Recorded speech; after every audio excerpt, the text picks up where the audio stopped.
Salut, c'est Trado, content de vous retrouver pour une nouvelle balade avec l'ami Dash.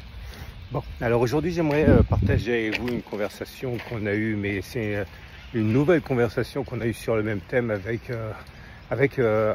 arrive tout le temps en fait, avec tous les membres avec qui je peux échanger, et on a toujours cette espèce de posture qui mérite quand même qu'on discute, l'histoire de la loyauté en bourse.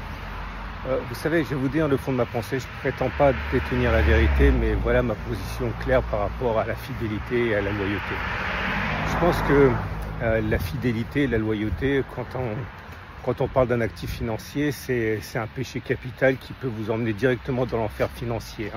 Moi j'ai été biberonné à la fidélité au début, j'ai été fidèle à mes actions Liberty Surf, je ne sais pas si les plus vieux s'en souviendront, j'ai été fidèle à mes Alcatel dans les années 2000, vous avez peut-être été fidèle à Kodak, IBM, ou alors toutes ces actions qui ont à un moment ou un autre fait partie de l'indice CAC 40 et qui ont disparu.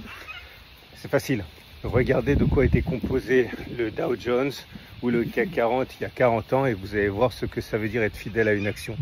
Ça veut dire quoi? Ça veut dire que il n'y a pas, à mon avis, à être fidèle à quoi que ce soit quand on parle d'une action.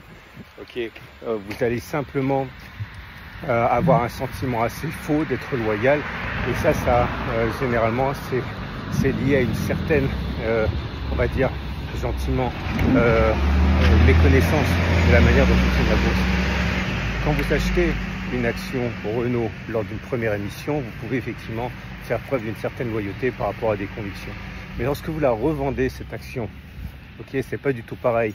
Clairement, si vous vendez une action Coca-Cola, une action Apple ou une action Toyota ou Renault, Renault ou Apple, ils sont complètement étrangers à ce qui va se passer. Ils vont pas perdre de l'argent ou gagner de l'argent. C'est comme quand on vendait une Toyota sur le marché secondaire, ça rapporte absolument pas d'argent, ni ça ne coûte à Renault. Ok, ce qui se passe sur le marché de l'occasion, c'est exactement ce qui se passe sur le marché de l'occasion en bourse. Quand vous vendez une action, vous ne pénalisez pas l'entreprise en question, ils sont hors de cette sphère-là.